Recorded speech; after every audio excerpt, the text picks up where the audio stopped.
Зрителите на Българската национална телевизия ще имат удоволствието да станат свидетели на една грандиозна церемония, която се проведе в края на месец ноември в Луксор, Египет, ознаменуваща откриването на алеята на сфинксовете, която е възстановена след едно хилядолетно прекъсване, когато тя не е била достъпна.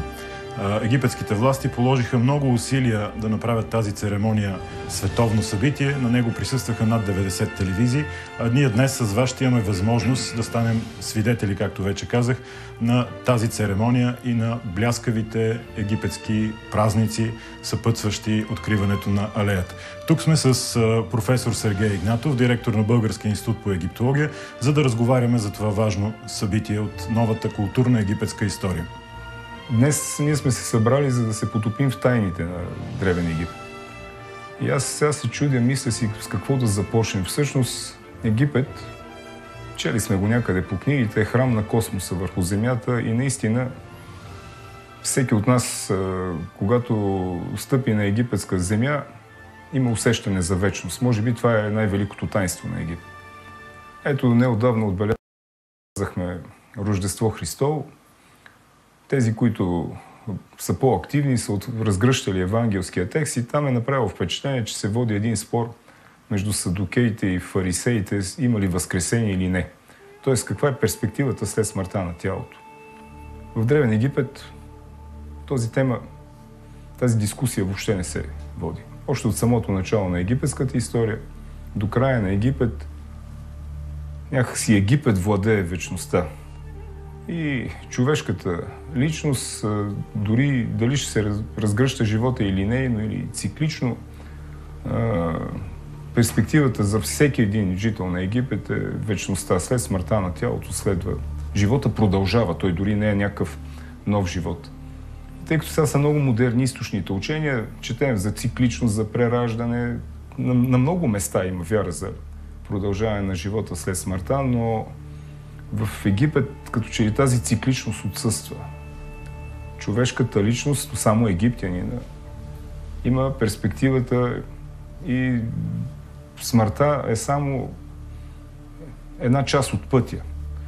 И това е уникално. И всичко това, което ни заобикаля и което ще видят нашите зрители, е някакво потвърждение, защото представете си, след около 2000 години възкръсва отново алеята на сфинксовете, като че ли не са изминали тези 2000 години. Приблизително е, плюс-минус.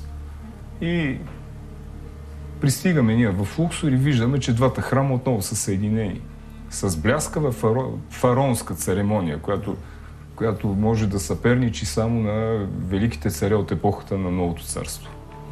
Такова е моето усещане. Да. Напълно точно е определението фараонска церемония, защото египетското правителство вложи много усилия. Първо, усилията са насочени към археологическата работа по възстановяване на тази алея, която се намираше под територията на днешния град Луксор. Там имаше няколко квартала, множество обществени сгради, частни имоти и всичко това трябваше държавата постепенно да го изкупи, да обезщети собствениците на тези земи, за да започне археологическите разкопки. Това е една почти 3-километрова алея, която всъщност пресича половината от град Луксор, т.е. немислимо, за да речем, за европейските мащаби, свързани с опазването на нашето културно наследство и интегрирането, събития, каквото египтяните, разбира се, могат да си позволят. Тази археологическа работа продължи много години. Над 15 години трае прокопаването на цялата тази територия и постепенното изваждане на сфинксовете. За щастие, много от сфинксовете са добре запазени. Някои липсват, някои са разрушени, в някои случаи са откривани глави на сфинксове отделно от телата, но като цяло цялата археологическа работа е свършена безупречно. Ето тук може да видим как излизат от храма в Карнак свещени лади, които да бъдат насочени към храма в Луксор и да осъществят тази връзка. В основата на празника Опет е посещението на божествената статуя на бога Амун, на неговата съпруга Мут и на техния син Хонсо от храма в Карнак до Луксорския храм, който също е посветен на бога Амон, но е свързан с възраждането на неговите сили и с възраждането на силите на царя. Тази церемония се е извършвала веднъж годишно някъде в рамките на есента, по различно време на годината в хилядолетната египетска история, но някъде между октомври и ноември месец, така че събитието, което ще наблюдаваме, напълно съвпада с реалното изпълнение на този египетски празник и е бил най-големия празник, честван в древната египетска столица Тива. Това е столицата на света за времето на второто хилядолетие. Буквално може да кажем, че това е центъра на света Тива за второто хилядолетие. Но аз си мисля за едно друго таинство. Ние знаем като една научна формулировка, че историята на културата е по-древна от историята на държавата. Може би египетската съвременната държава е демонстрация точно на това правило. Защото в долината на Нил, като се започне от най-дълбока древност до Клеопатра, живеят предимно се разгръща историята на египетската държава. След това имаме римски период. След това имаме арабско завоевание. След което имаме османски период. След което имаме ето сега съвременната, новата Арабска република Египет. Но има една зелена линия, която преминава през всичките тези, като да започнем някъде от 6-то хилядолетие насам.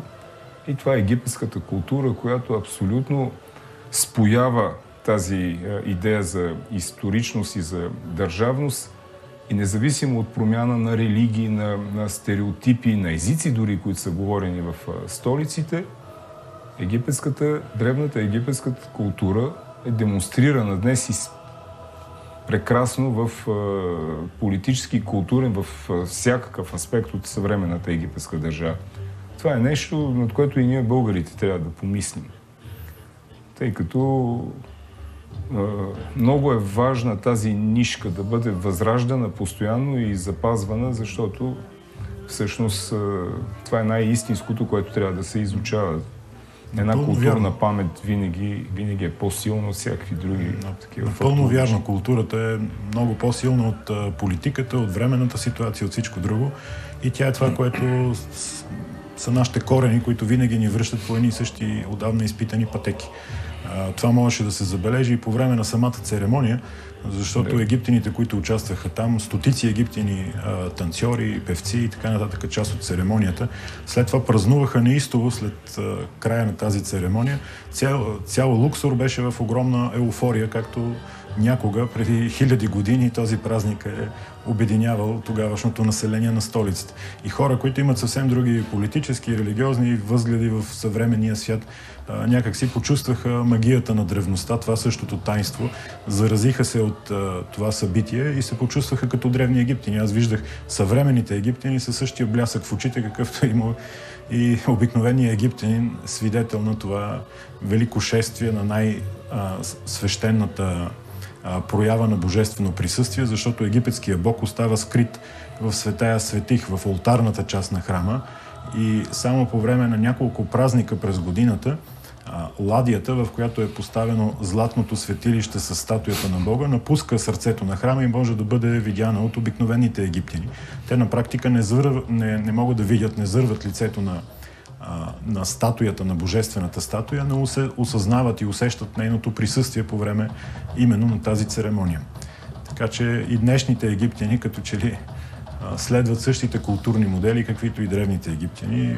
Професор Игнатов е напълно прав, че ето от това може да се получим винаги да търсим в миналото източник за нашите бъдещи решения, а не да гледаме на миналото като на нещо, което безвъзвратно е загубено и останало назад. Да кажем няколко думи за древния Луксор. Това е всъщност Тива. Луксор е названието само на по-малкия храм и произлиза от идеята за крепост, като са го заварили тогава, в по-късни времена.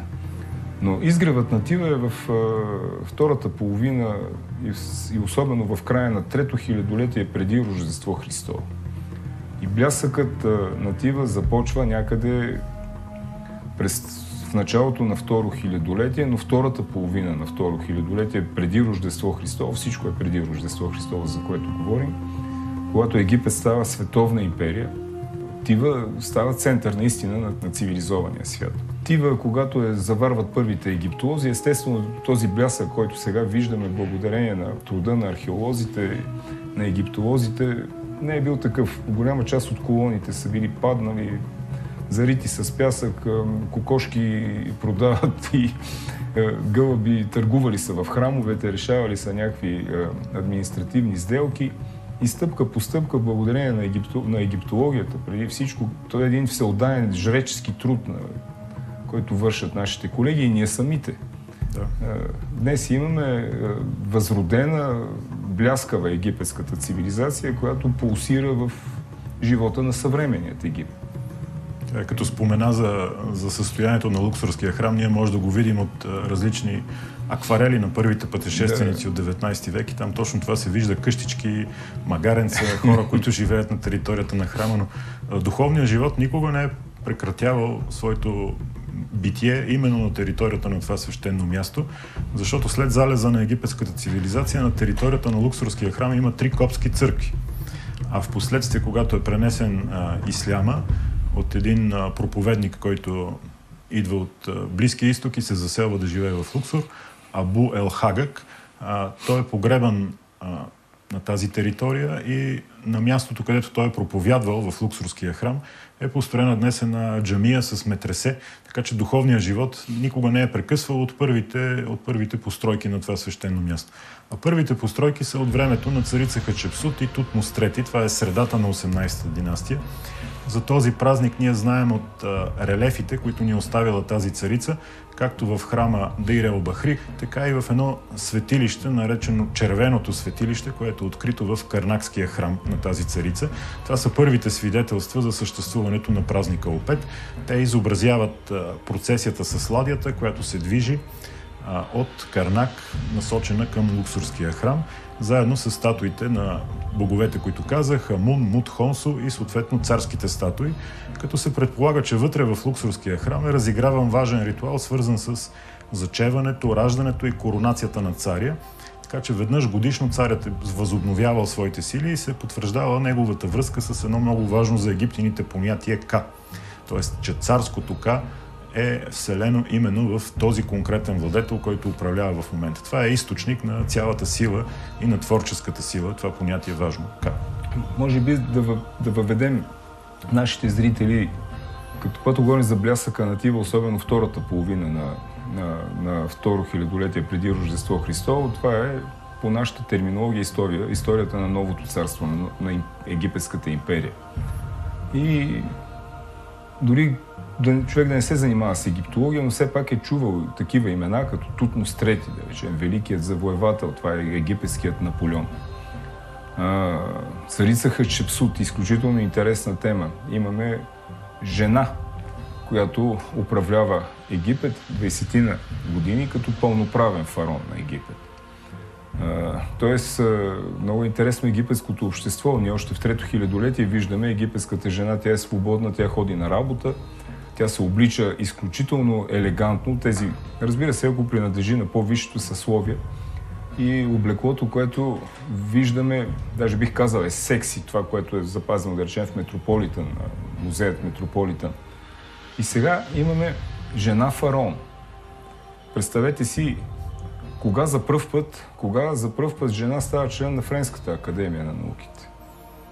Тази история сигурно е известна. Може би след 300 години съществуване на тази академия. Ние в сърцето на второто хилядолетие виждаме жена, която управлява Египет. След това, какви други велики имена може да споменем? Рамзес Велики, Рамзес II, 19-та династия. Неговия баща, Сети I, който е равен на Тутмос III по разширението, което прави в тази египетска държава. Това мистерията около фараона Аменхотеп IV, който след това се прекъсва, да го наречем така, както всички знаят, Ехнатон, прекрасната царица Нефертити. Това са такива личности, които са ходили по улицата на Тива, дори като хора, като фараона, египетският фараон не е човек, той е божество, но те са стъпвали по тези улици, по които и ние днес имаме щастието да ходим, особено там, където са запазени. Ето и сега алеята на сфинксовете, представете си. Оттам са минавали велики личности, които са вършили делата не просто на египетската държава, на целият цивилизован свят в миналото. Да не забравяме Рамзес III, Да не забравяме темата, с която Теодор Леков се занимава цял живот, книга на мъртвите и въобще свещените книги на Древен Египет. Преди всичко те се пишат там, в сянката на колоните на тези храмове. Центъра на духовността за района на източното Средиземноморие, именно Египет и сърцето на тази духовност е Луксор. И е любопитно, че ето сега зрителите ни ще могат да видят как влизат тези добре направени, доста реалистично позлатени лади, влизат в Луксорския храм, така както са виждали зрителите на същия този празник Опет преди повече от 2000 години, подобно събитие, направено с много вкус и много детайли. Египетските организатори на събитието са успяли, поне по мое мнение, някакси да съчетаят елементи от реалния ритуал, които показват празника, с една шоу-програма, която да бъде подходяща и за съвременността. Идеята, понеже всеки си представя Египет с тези грандиозни статуи на богове, на фараони, всъщност там Бог също не го виждаме. Изображението на Бога не го виждаме всеки ден. Той е светая светих. И по време на такива празници може да бъде видяна статуята на Бога и човек да изпроси там някаква милост или решение на някакъв проблем. И да кажем, че тази статуя, те не почитат статуята, това, което е вътре в нея. Тъй като в древният Египет съществува много добре доказана от текстове, от изображения представа, че статуята е само тяло, в което се вселява, да го кажем на български, душата на изобразеното божество. И ако тя не присъства там, не се отправя молитва. Те знаят, че няма вътре.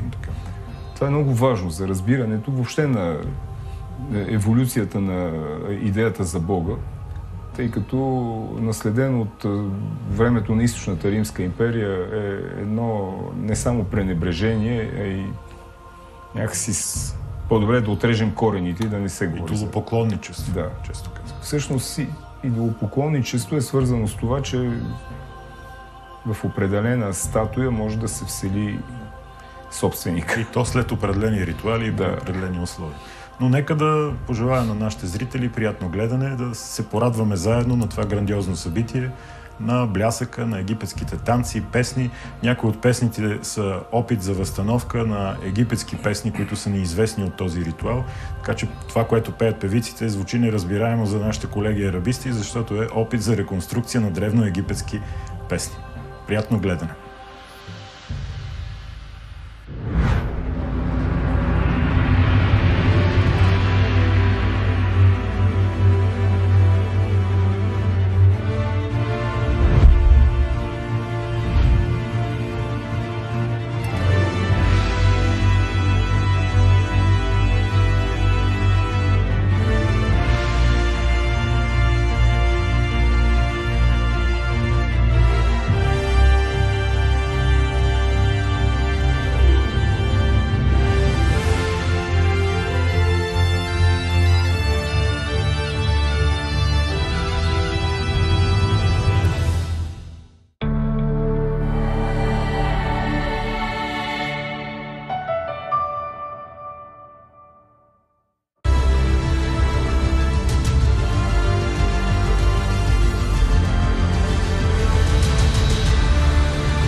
Българската национална телевизия представя церемония по откриване алеята на сфинксовете в Луксор и фестивала Опет.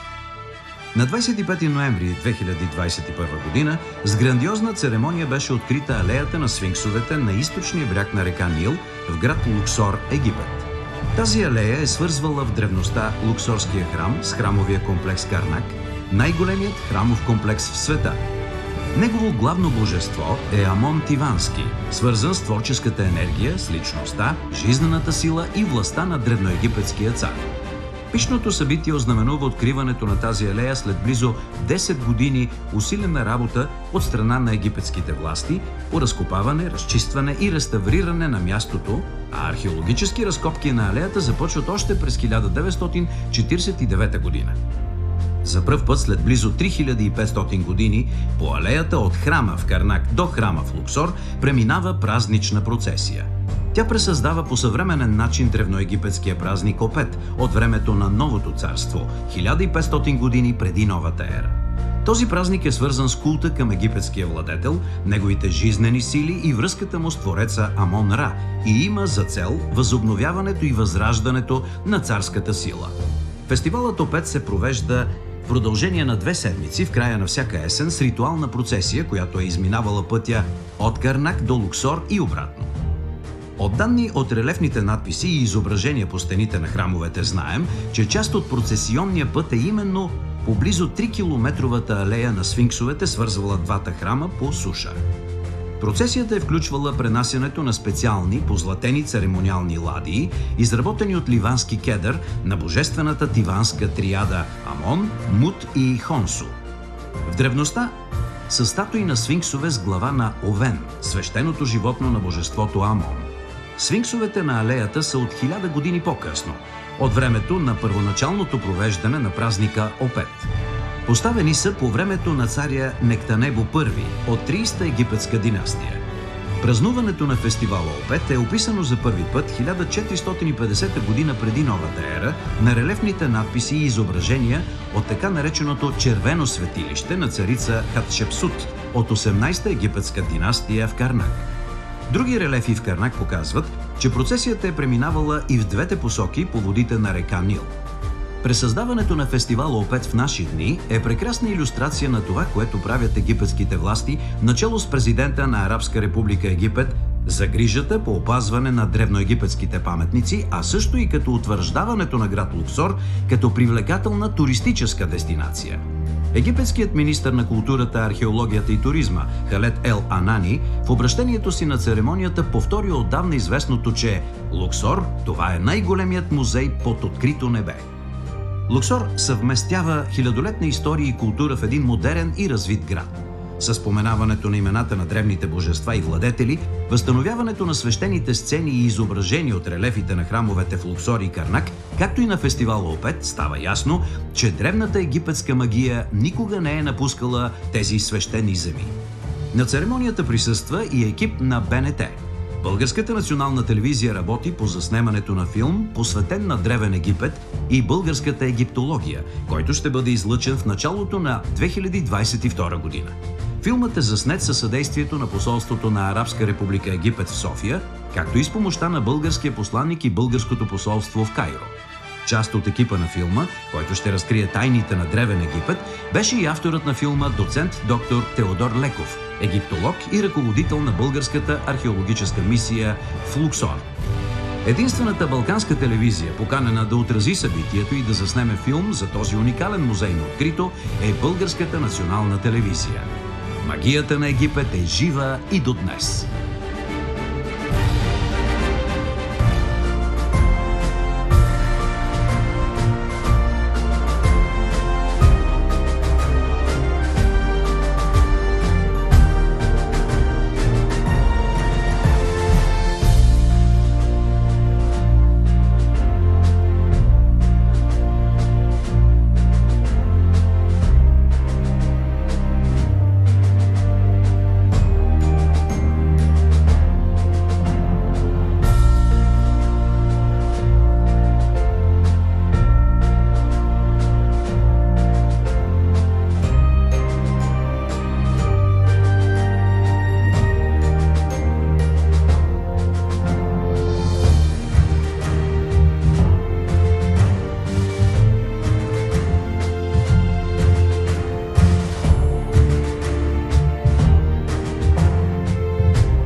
Господин президент Абдел Фатах ас-Сиси, президент на Арабска република Египет, госпожо Абдел Фатах ас-Сиси, дами и господа, скъпи гости.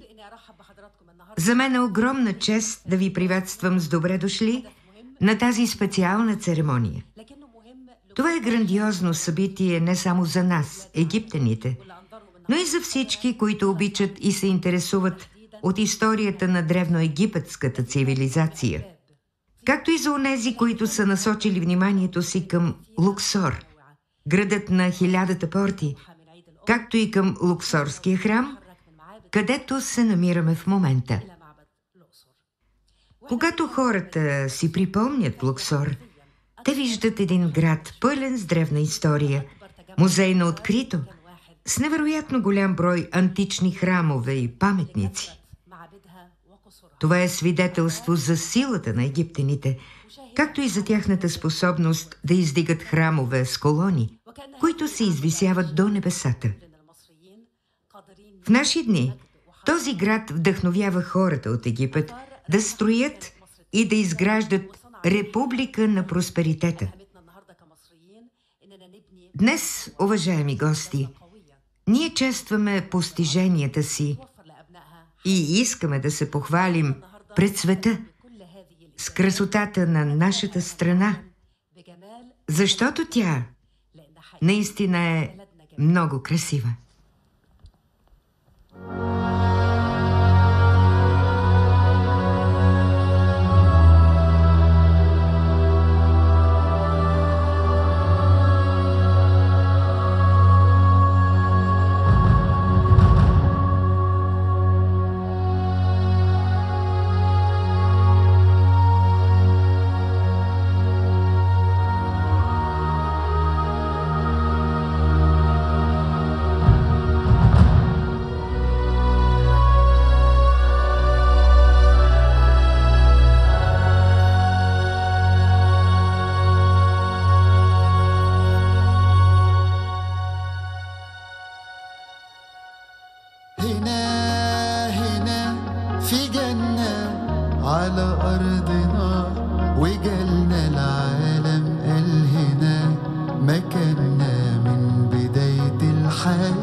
على أرضنا وجالنا العالم قال هنا مكاننا من بداية الحياة.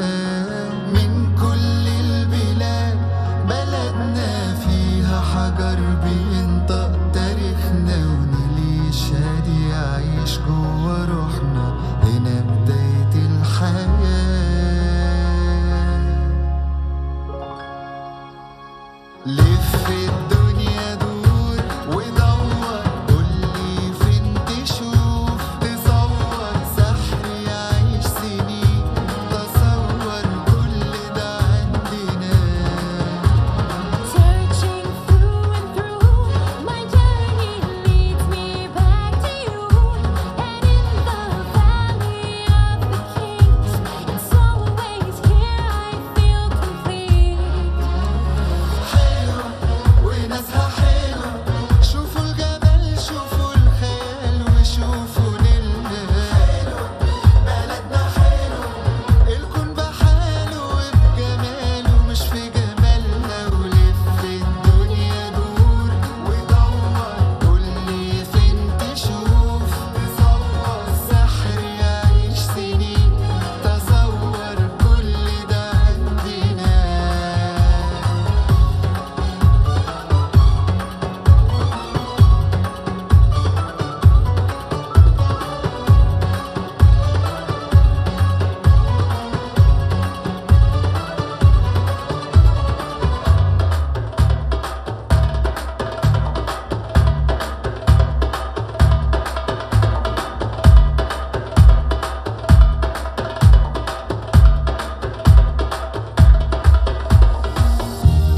Soaring through time as legends make their way from land to sky. Echoes the sound. Every step you take, there's a story to be found. Et la magie, je la chercherai à tort dans les cieux. Mais sur Luxor, je l'ai posé les yeux, je vois là. We believe in our dreams. في الدنيا دور ودور قولي فين تشوف، تصور سحر يعيش سنين، تصور كل ده عندنا. À chaque détour, je découvre ce que l'histoire signifie. Comme si les rêves pouvaient être saisis. Luxor est le berceau de la vie. حلو وناسها حلو، شوفوا الجبل شوفوا الخيال وشوفوا نيلنا. حلو بلدنا حلو، الكون بحاله وبجماله مش في جمالنا. لا لا لا لا لا بلدنا حلو، لا لا لا لا لا وناسها حلو، الكون بحاله وبجماله مش في جمالها. مفيش زيها مفيش.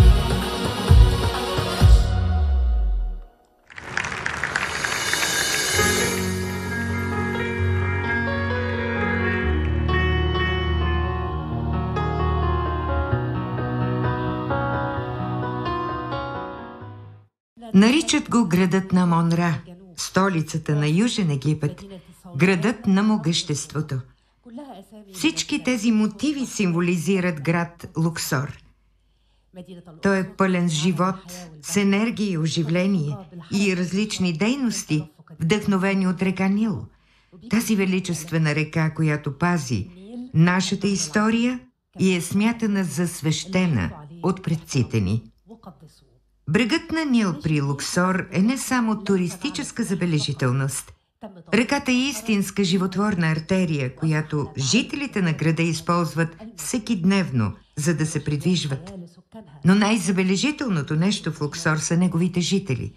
С усмихнатите си лица, с тяхната щедрост, честност и почтеност в отношенията помежду си. Това са хората, построили своята цивилизация. Те са тези, които пазят и се грижат за своите исторически паметници.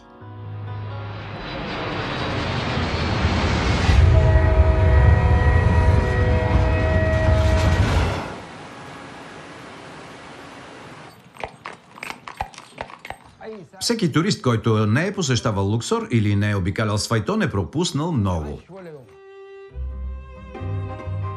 Определено има нещо загадъчно в Луксор. Каква тайна крие? Има уникална тайнственост, която привлича хората. Той притежава едно от най-значимите културни наследства за човечеството. Ние тук сме привилегировани заради слънцето и зеленината. Нил сам по себе си е загадка. Времето е прекрасно и природата е страхотна. Луксор е иконата на древната египетска цивилизация. Това е мястото, в което всички белези на египетската цивилизация са на лице.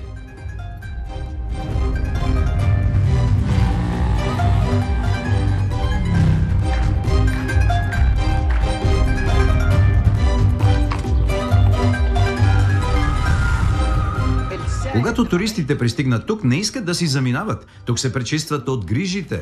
Да бъдеш тук носи спокойствие. Да не споменаваме гостоприемството на хората от Луксор. Ние не ги наричаме туристи, а гости. Някои хора усещат енергията, която произлиза от тези места. Духът на древните египтяни все още съществува и ни влияе. Те се прераждат в жителите на Луксор и до днес. Няма думи, които могат да опишат тайната, която крие. Истинска тайна има предвид божествена.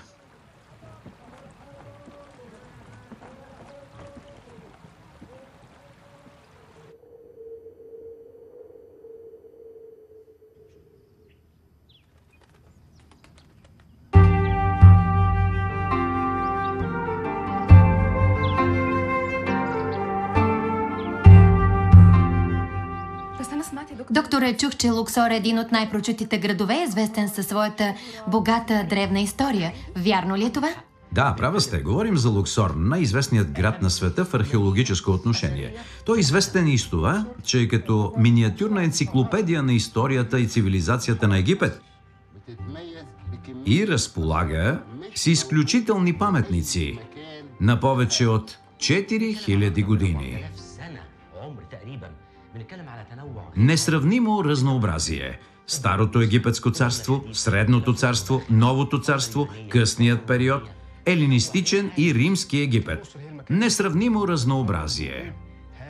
Луксор може би е единственото място, където можете да обхванете толкова голям брой съкровища.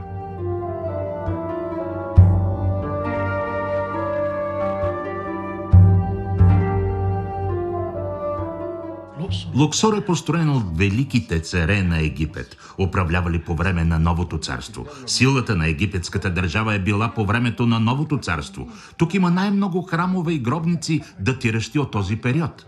Храмовият комплекс Карнак е едно от най-големите места за поклонение в света. Имаме и Луксорският храм, който е най-блестящият от всички храмове в град Луксор. Съществуват хиляди гробници с надписи и релефни изображения. Цветовете са също толкова красиви, колкото са били и в древността. Просто опитайте да си представите всички стени на храмовете и параклисите с великолепието на съвсем същите запазени цветове. Искате да ме убедите, че всички тези цветове са оригиналните? Не са ли ги подновявали скоро? Имаме правила, които спазваме, и тези правила регулират реставрационните процедури в цял свят. Всички цветове, които виждате тук, асмаа, са от времето на 19-та династия. Не ни е позволено да ги оцветяваме повторно. Долината на царете е най-важният археологически обект в света. Мястото, където са погребани всички велики царе на Египет. Великолепието на релефните изображения, на надписите и цветовете не може да се намери никъде другаде. И със сигурност най-известният на всички времена фараонът Тутанкамон също е тук. Неговата гробница е била открита през 1922 година, както и неговите съкровища. Повече от 5000 артефакта, всичките шедьоври.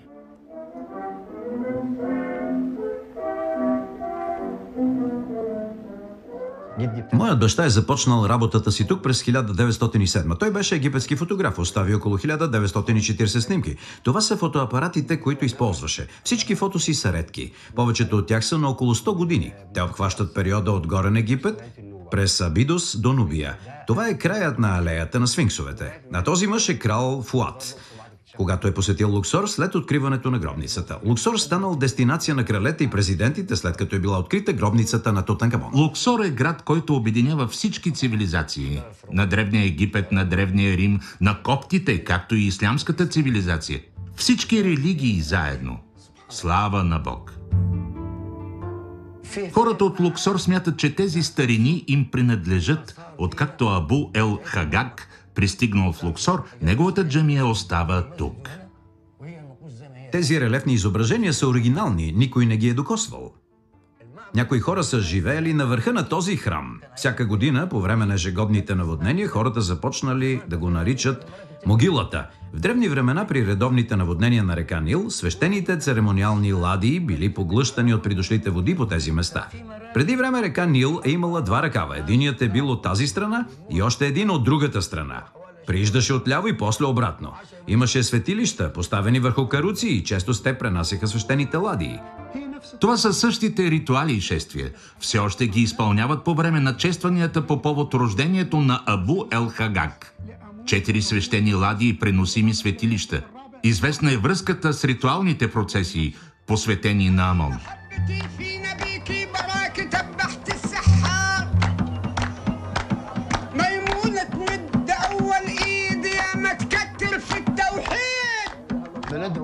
Каним целия свят да посети Египет и да му се възхити, особено на нашия Луксор, тъй като се смята, че той е съвкупност от религии.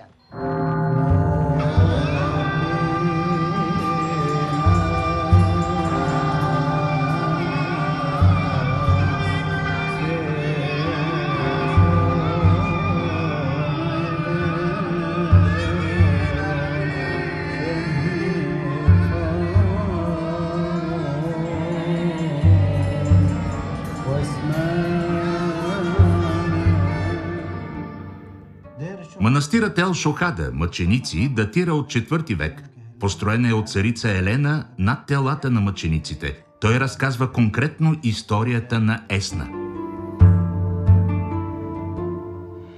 Ето защо Луксор се отличава в целия свят заради своите безбройни паметници. Може би за това древните египтяни, които са живеели тук, са били различни. Те създадоха вечна цивилизация, която виждаме добре запазена до днес. Става дума за това, което е разкрито, все пак има още много за откриване. Всеки ден се открива по нещо ново.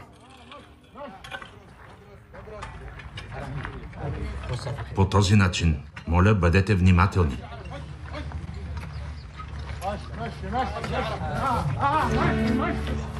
О, каква красота! Слава на пророка, да бъде благословен!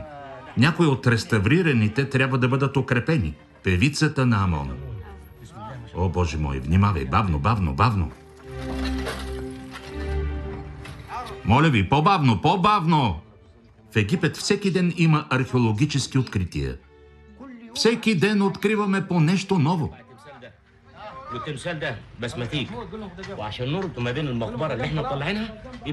Трябва да има връзка с гробницата, към която се насочваме. Входът е тук някъде. Нека влезем в гробницата.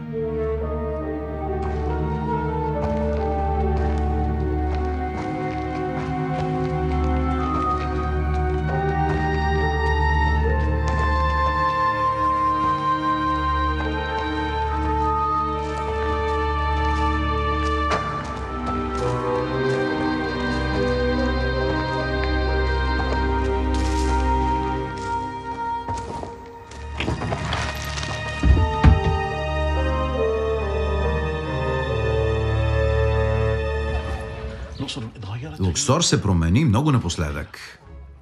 Нашата техника за реставрация. Откриваме все повече обекти. Предполага се, че статуята е на цар Нектанебо. Ще го възстановим. Тук сме още от преди статуята на фараона Тутмос II. Има проект, по който реставрацията ще се извърши от египетски експерти.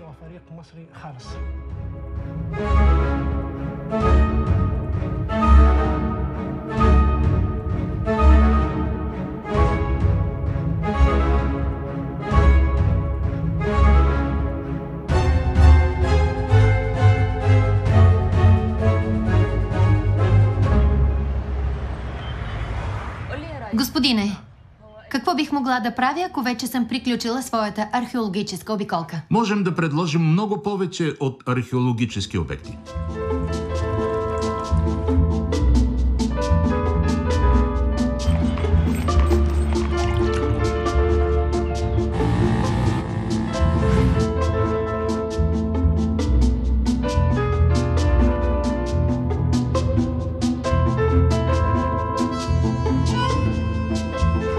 Много повече от това.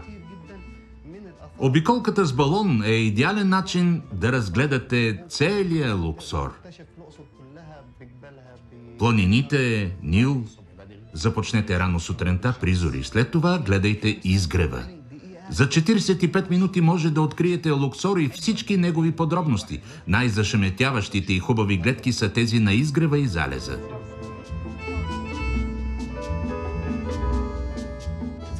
Освен, че ще разгледате паметниците, ще може да наблюдавате красивата природа от птичи поглед. Може да ги видим как кръжат на целия град. Истинско забавление. Какво друго може да се прави тук? В Луксор, Нил. О, боже мой, да скочите в платноход или в Елука, да изпиете чаша чай по залез слънце. Може да се разходите из града, на пазара на подправките, както и на туристическия пазар. Или просто да общувате с хората, запознавайки се с техните обичаи и традиции, с които живеят и към които се придържат. Може също така да се насладите на яздането на камила, магаре или кон. Тук се предлагат и круизи по Нил, от Луксор до Асуан, Едфу, Комомбо. Круизите по Нил, лодките в Илука и пътуването с Дахабия тръгват от тук.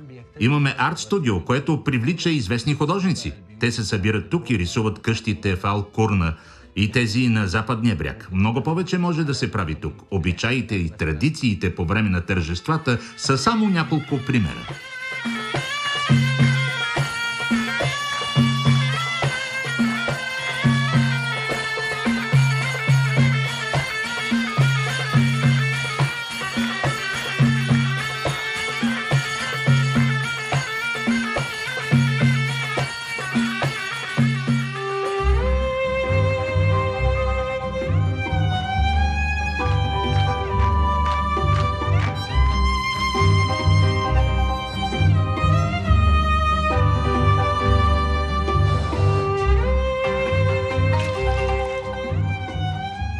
Луксор е напълно интегрирана туристическа дестинация. Има всичко. Като прибавим и паметниците, които го отличават, Луксор е най-големият музей на открито в света.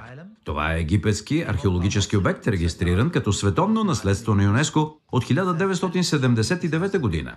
Луксор обхваща всички видове паметници, за които си помислите. Въпреки това той не е свързан само с археологията. Някои туристи го посещават 1, 2 или 3 пъти в годината. Луксор не може да бъде опознат за 1, 2 или 3 посещения. Заповядайте. Някои от посетителите даже предпочитат да останат за по-дълго тук, в тази великолепна и уникална туристическа и древна дестинация. Много хора, които са прекарали живота си в стрес, изчисления и усложнения, и за които общуването е по-трудно. Тук е прекрасното място. Тези хора търсят убежище в една по-сигурна и спокойна обстановка. Да живеят сред спираща дъха природа. Да се наслаждават на топлото зимно слънце и да се възползват от това. Далеч от суровото студено време в някои страни.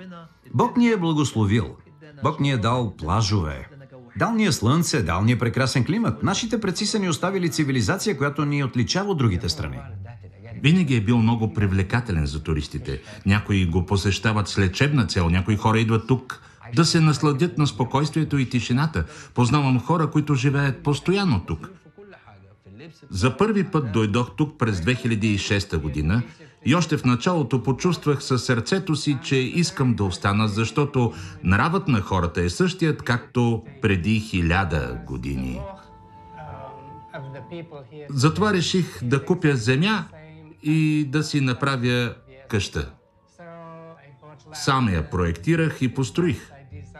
Тук, в Луксор, е перфектното място, където да рисувам. Разбрах, че говорите арабски. Това вярно ли е? Да, така е. Говоря малко арабски, защото след 15 години трябва да можеш да говориш малко. Как прекарвате деня си? Аз съм ранна птица, обичам слънчевата светлина. След това закусвам. Рукола, биволско мляко, такива неща. Това е задължително. Когато дойдох за първи път в Луксор преди 25 години, имах мечта и тя беше да изградя свое място.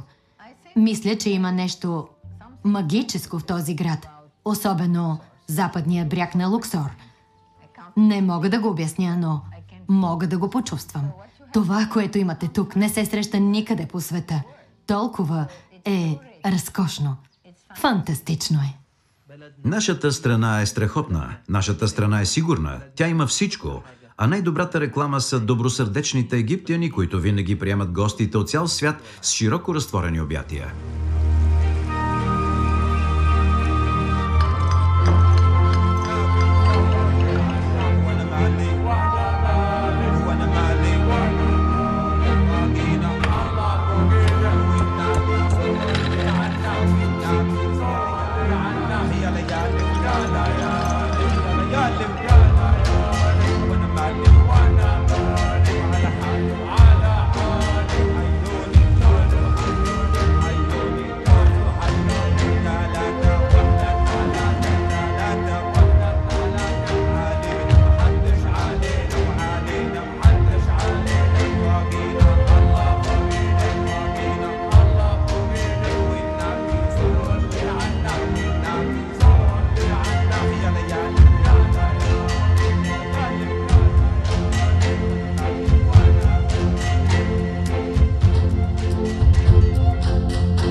Българската национална телевизия представи церемония по откриване алеята на сфинксовете в град Луксор, Египет и фестивала ОПЕТ. Предаването подготви екип в състав: Елка Рускова, Майя Зарчева,